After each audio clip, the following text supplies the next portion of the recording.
Assalamualaikum warahmatullahi wabarakatuh. Welcome back to SKZ Education. Di video kali ini kembali saya akan menyajikan latihan soal untuk tes wawancara tes P3K tahun 2024 ini. Sebelumnya sudah saya sajikan materi part satunya beserta dengan aturan terbaru terkait dengan wawancara ini. Nah, oleh karena itu saya akan lanjut nih di latihan part 2. So, stay tune. Sebelum kita mulai, tidak lupa saya mendoakan rekan-rekan semuanya yang hendak tes di tahun ini semoga dimudahkan, dilancarkan, dan lulus menjadi ASN P3K tahun 2024. Oke, mari kita mulai langsung ke pembahasan ya. Jadi untuk aturan silahkan lihat di part satunya. Oke, ini adalah PR dari part 1 ya, kita akan bahas bersama. Dalam situasi di mana Anda memiliki akses ke sumber daya lebih banyak dibandingkan rekan-rekan lainnya, bagaimana Anda akan memastikan pembagian sumber daya yang adil? Oke, ini berarti ada keadilan di sini ya. Menggunakan sumber daya tersebut hanya untuk kepentingan proyek yang Anda pimpin. Oke, kurang tepat kayaknya ini. Jadi langsung eliminasi teman-teman. Kalau yakin tidak tepat, membagikan sumber daya kepada rekan lain yang paling membutuhkan. Oke, ya bagus itu. Melaporkan kondisi ini kepada atasan agar sumber daya bisa dibagi sesuai kebutuhan. Rasanya ini agak kurang gitu ya. Menggunakan sebagian dan menawarkan sisanya kepada rekan kerja lainnya. Ini C, D juga bagus nih. Oke, kira-kira mana teman-teman sekalian yang jawabannya paling tepat? Oke, jawaban yang paling tepat adalah melaporkan kondisi ini kepada atasan agar sumber daya bisa dibagi sesuai kebutuhan. Melibatkan atasan memastikan pembagian yang objektif dan sesuai prosedur yang menunjukkan keadilan dalam alokasi sumber daya. Oh, oke. Jadi dalam hal ini lebih baik dibagikan oleh orang yang tepat ya.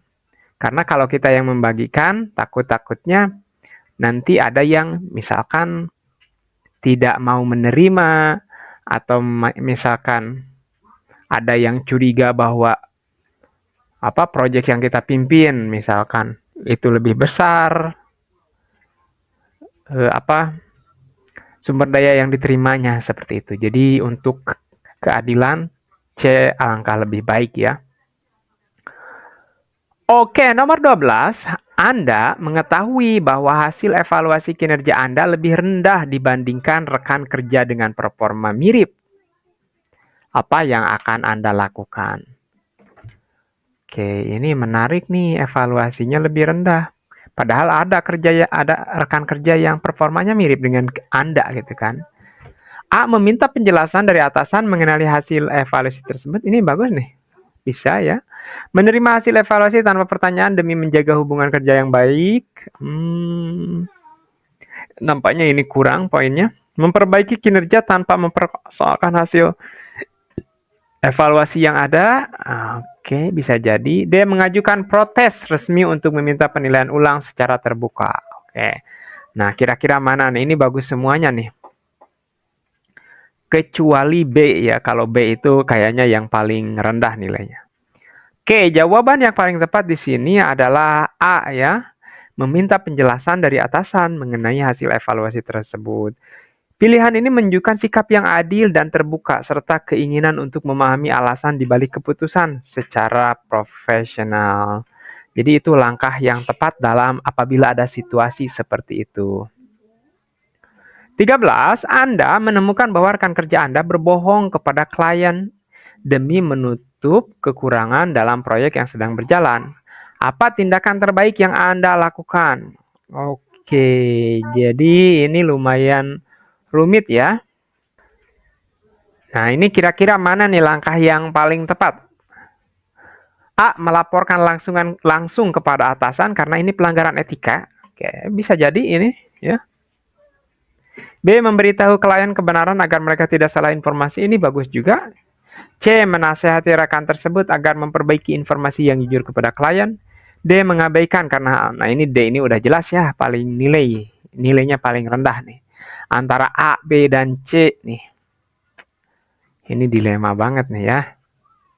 Jawaban yang tepat ya adalah C ya. Jadi kita tidak langsung, kalau B misalkan kita langsung ke klien memberitahukan, takutnya ini menyinggung teman kita, atau ke A itu takutnya nanti teman kita merasa dirugikan juga gitu. Jadi C dulu nih yang paling urgent, yang paling bisa kita lakukan ya.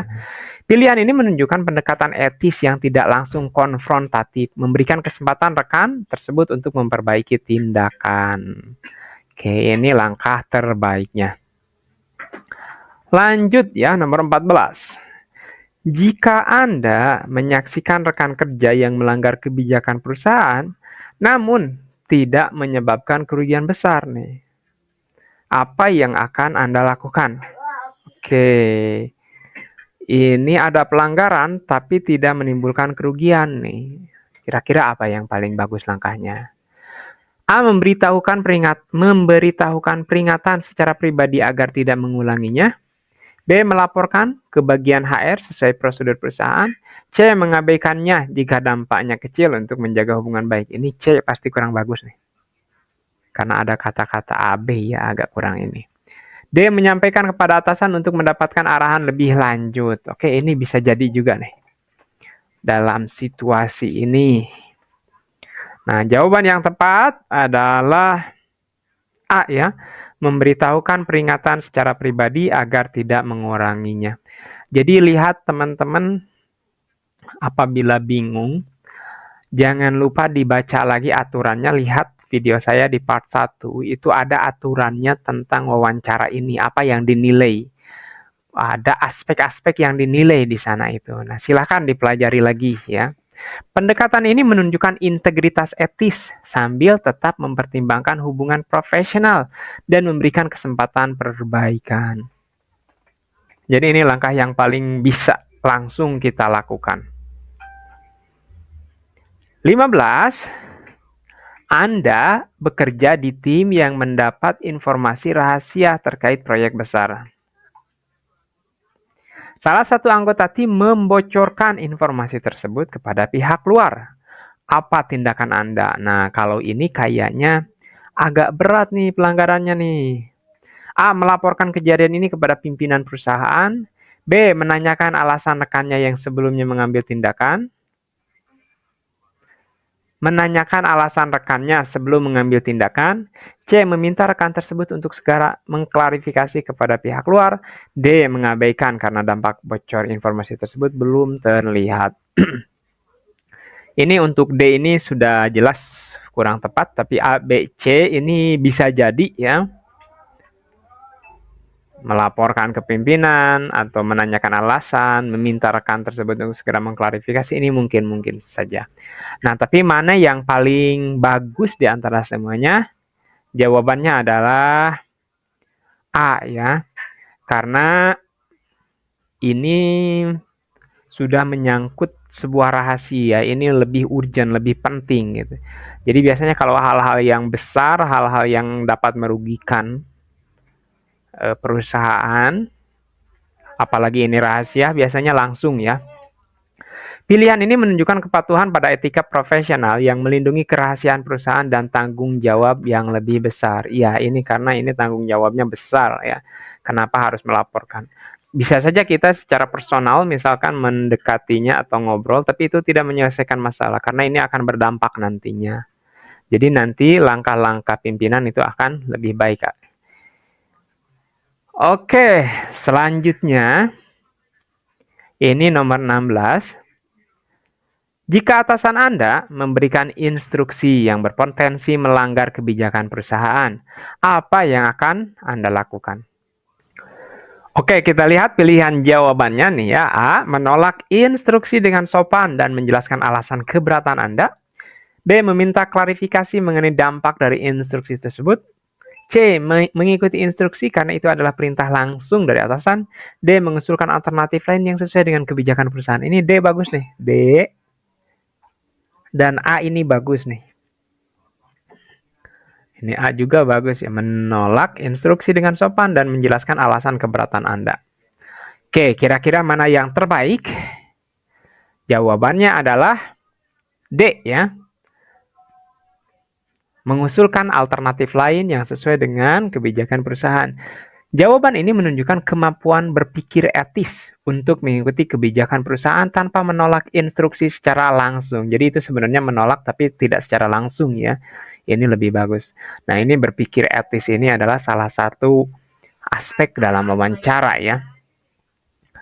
Oke, jadi D yang paling baik ya.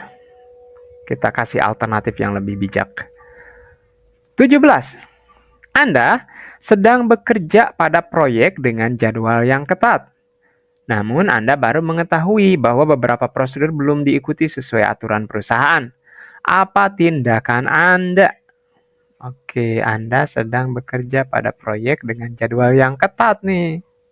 Namun ada beberapa prosedur yang belum sesuai nih. A. Menyelesaikan proyek sesuai jadwal meskipun ada prosedur yang dilewati. B. Melaporkan kepada atasan bahwa ada prosedur yang belum dipenuhi. C. Mengikuti prosedur yang ada meskipun proyek akan tertunda. D. Menyusun prosedur baru yang lebih efisien agar mengejar jadwal. Oke, kita analisa. Kalau A itu sudah jelas kurang tepat ya. B. Melaporkan kepada atasan bahwa ada prosedur yang belum dipenuhi. Mungkin sih. C. Mengikuti prosedur yang ada meskipun proyek akan tertunda. D. Menyusun prosedur baru yang lebih efisien. Nah, kita coba lihat. Jawaban yang tepat dalam situasi ini adalah C ya, mengikuti prosedur yang ada meskipun proyek akan tertunda. Nah, ini kenapa tidak D misalkan? Nah, dengan membuat prosedur baru kan otomatis kita membutuhkan waktu lagi ya. Maka alternatifnya adalah ikuti prosedur yang sudah ada. Ini yang paling baik. Lanjut nomor 18. Dalam pelaksanaan proyek, Anda merasa aturan yang ada cukup menghambat efisien tim. Apa langkah yang akan Anda ambil? Anda merasa aturan yang ada cukup menghambat efisiensi tim. Oke, langkah yang harus diambil. A. Mengikuti aturan sepenuhnya meskipun tidak efisien. Ini kayaknya tidak inovatif ya, kita tidak berpikir kritis juga nih. B. Mencari cara agar tim tetap efisien meskipun harus melanggar aturan. Nah, ini kata-kata melanggar aturan rasanya kurang tepat juga. A dan B kita eliminasi. C. Menyarankan perbaikan aturan kepada atasan tanpa melanggar yang berlaku, mungkin. D. Mengabaikan aturan jika menurut Anda bisa membuat proyek lebih cepat selesai. Oke, ini perasaan kurang bagus juga nih. Oke, kita lihat jawaban yang tepat adalah C ya.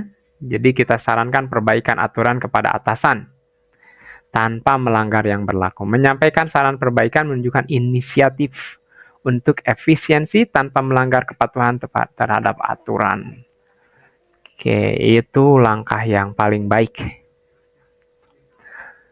Selanjutnya, Anda diberitahu bahwa salah satu rekan Anda sering absen dan melanggar peraturan jam kerja. Apa yang sebaiknya Anda lakukan? Ini sering terjadi ya, kadang. A. Mengingatkan rekan tersebut untuk lebih mematuhi aturan.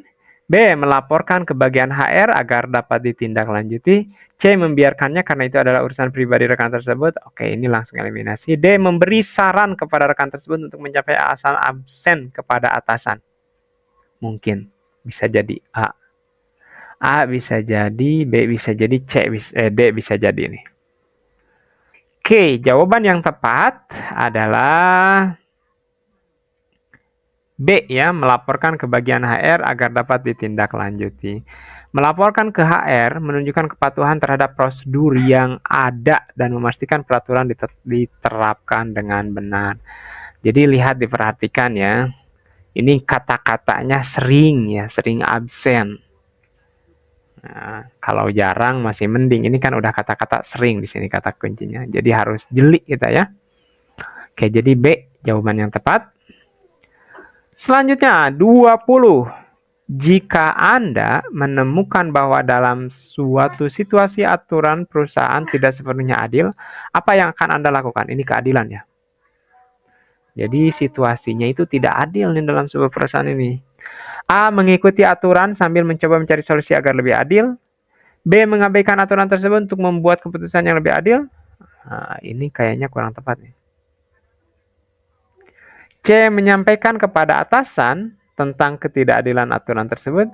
D. Meminta pendapat rekan kerja lain sebelum mengambil tindakan. Kayaknya D ini terlalu belibet nih. Jadi kita eliminasi saja. Dan B juga ini kurang baik nih, mengabaikan aturan tersebut. Antara A ya, atau C. Oke, jawaban yang paling bagus, yang paling tinggi nilainya adalah C, yang menyampaikan kepada atasan tentang ketidakadilan aturan tersebut. Melaporkan ke atasan menunjukkan sikap kepatuhan dengan tetap mempertimbangkan perbaikan yang dibutuhkan untuk situasi yang lebih baik. Oke, jadi teman-teman sekalian, ya, fungsi dari video-video seperti ini adalah untuk melatih ketajaman kita ya. Saya sendiri di tahun 2019 untuk tes CPNS ya. Saya tidak membaca buku ataupun lainnya, hanya menonton video aja, dan alhamdulillah itu membantu. Oke, barangkali itu yang bisa saya sampaikan. Don't forget to like and subscribe and comments ya. Give me some ideas. Berikan saya ide kira-kira apa topik yang urgent sekali teman-teman harus kuasai. Oke, that's all. Wassalamualaikum warahmatullahi wabarakatuh.